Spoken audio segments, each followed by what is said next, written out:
Chapter 48. God Bless Mother. It was dark in the trunk, with only bits of light coming in. I was terrified. On top of the high dive, getting on an airplane, passing as a white girl when you're really colored terrified.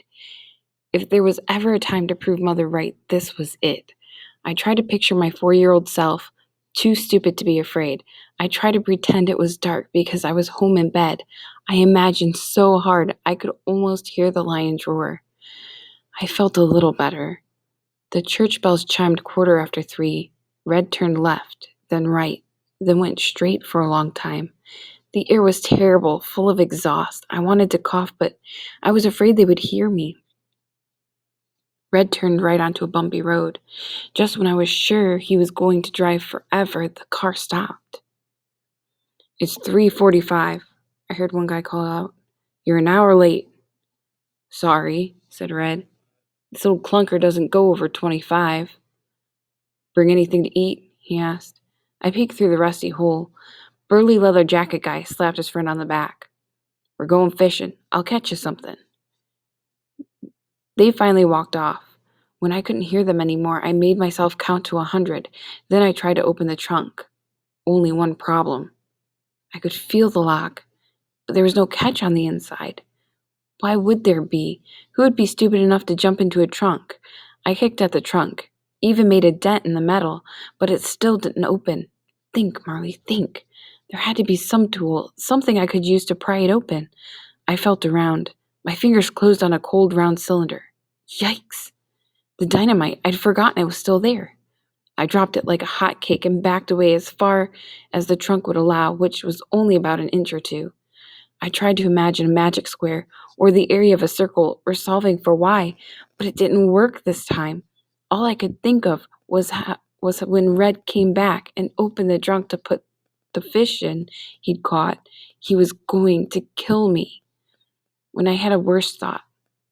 What if he didn't open the trunk? How could he? I still had the key. Would he even notice I was missing? He thought the dynamite was still in there, safely locked away. What if I was locked in there for days? What if I had to go to the bathroom? How long could I survive in there? I hadn't even had a chance to say goodbye to Liz, or David, or Judy, or Daddy, or Mother. Mother! Oh, God bless Mother. If I had my purse, the letter opener would be inside. I felt around in the darkness. My purse was still slung over my shoulder. I pulled out the opener and, fumbling in the dark, placed it next to the trunk latch. Maybe I could use the letter opener, like a pry bar, to force the trunk open. I took a deep breath and slammed my hand down on the letter opener. The blade broke off the handle. I felt around in the darkness, but the blade must have slipped down somewhere because I couldn't find it. I kicked at the lock. Nothing. Panicked, I picked up the letter opener handle and pounded at the lock again and again until finally the trunk popped open. Sunlight shone in, blinding me. I gulped in breaths of fresh air. I was free. Then I froze, because I wasn't free. I was stuck in the woods with 3 scary boys who would likely kill me when they realized I'd stolen their dynamite. So I did the only thing I could do. I grabbed my purse, counted 2, 3, 5, then jumped out of the trunk and ran. I made it about 20 feet before I fell down. For a second, I thought I'd been shot. Then I remembered they were fishing, not hunting. I listened. There was silence. The boys must still be down by the river. There was no one around. Slowly, I got to my feet and began to walk home. I stayed close enough to the road that I wouldn't get lost, but far enough away into the forest so that Red wouldn't see me if he drove by. It was slow going. There wasn't really a path, and I felt achy all over. Brave? Stupid was more like it. How did I think we could prevent something bad from happening? Every time I tried, I made things worse. My thoughts got darker and darker, as did the sky. Pretty soon it started to rain. Finally, I came to a farmhouse. I didn't even care about getting in trouble anymore. I just wanted to go home. I went up the front porch and knocked at the door. No one answered. There was no car in the driveway. I tried the front door. It was unlocked. "Hello?" I called out. "Hello, is anybody home?" Now, usually I'd hesitate at least a minute or two before I went into someone's house without permission, but I'd already stolen some dynamite and jumped into a car trunk today. What was a little breaking and entering? So I opened the door and went inside. Chapter 49. God Bless David. It was a pretty farmhouse with old furniture, but neat and tidy. I walked into the kitchen. There was a phone on the wall. I picked up the receiver and dialed Liz. She answered on the first ring. "It's me," I said. My voice shook so much I wasn't sure she'd recognize me. "Marley?" "Yeah." "Oh, thank God. Are you okay?" "I think so." I was dripping water all over the clean white rug. "I just about died when Red drove off." "He decided to go fishing," I said. "Fishing? Where are you?" "I don't know." I looked around as if I expected to see a street sign in the kitchen. "What happened to the dynamite?" "I left it by the back door of the police station with a note saying I'd found it in the woods. I don't think anyone saw me." "Thank goodness," I sighed.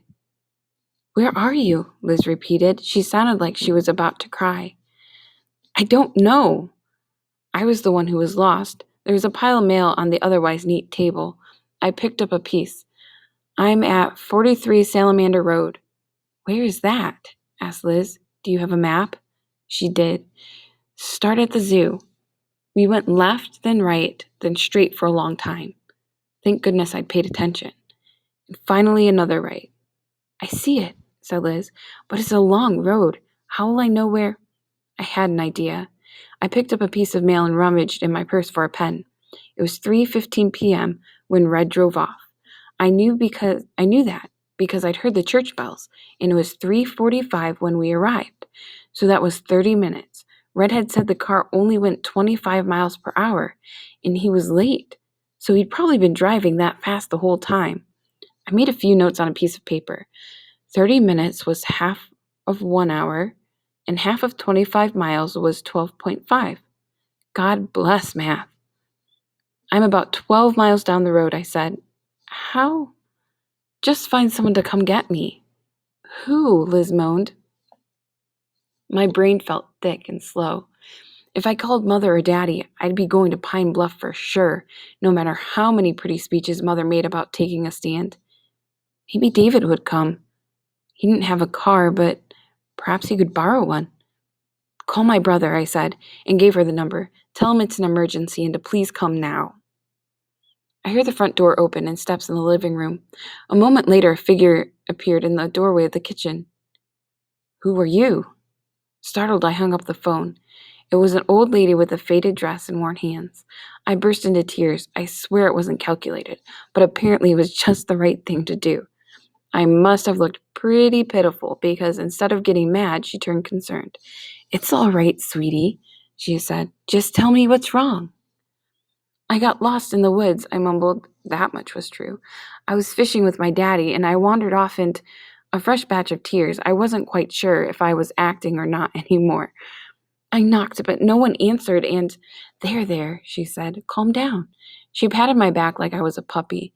I slowly stopped crying. "I have a granddaughter your age," she said. "Let me go see if I can find you something dry to wear." I was still sniffling, but felt better. Maybe she'd even offer to drive me home. I could call Liz back, and I turned over the piece of paper I'd used to get the address. It was a cross flyer. I stood up and ran, out the front door and down the street. Ran and ran and ran. I figured out pretty quickly that was a stupid thing to do. It was still raining, and it wasn't like being a cross supporter made her a wicked witch who ate children or anything. It wasn't exactly cold, but my skirt was soaked through and my feet were wet. I hate wet shoes.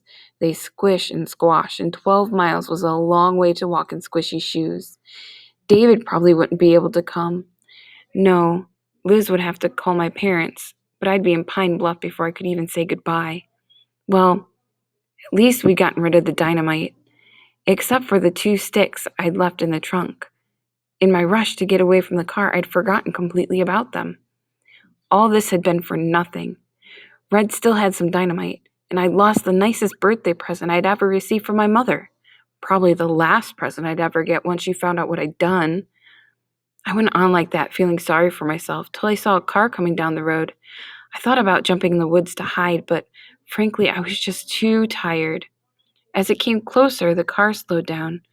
I could see a young man behind the wheel grinning at me. "Hey, Marley," David said as he rolled up beside me. "Fancy meeting you here." "Thanks for coming," I said. "Course I'd come," said David. "You're my sister." I got in the car and we started home. "Try not to get mud on the seat," said David. "I had to borrow the car from my professor." I peeled off my wet shoes and socks, and a wave of relief swept over me, like wet feet had been the worst of my problems. "So," said David. "So," I repeated. "How about a deal?" he said. "I won't tell Mother and Daddy if you tell me the whole story." "Okay," I said, and started talking. David was a good listener. He didn't interrupt once, but I could tell he was upset, because by the time I got to the end, his trademark grin was nowhere in sight. "Geez Louise, Marley," he said, when I was done. "What were you thinking?" "You promised not to tell," I reminded him. "I did," sighed David, "but you've got to promise me never to do anything like that again." "Gladly," I said. He shook his head. "It's always the quiet ones who are the craziest." But he was grinning again, and I knew he was teasing. I leaned up against him like I used to do when I was 4, and he was 10, and he was reading me a book. And even though I was worried about what was going to happen next, I felt happier than I had for a long time.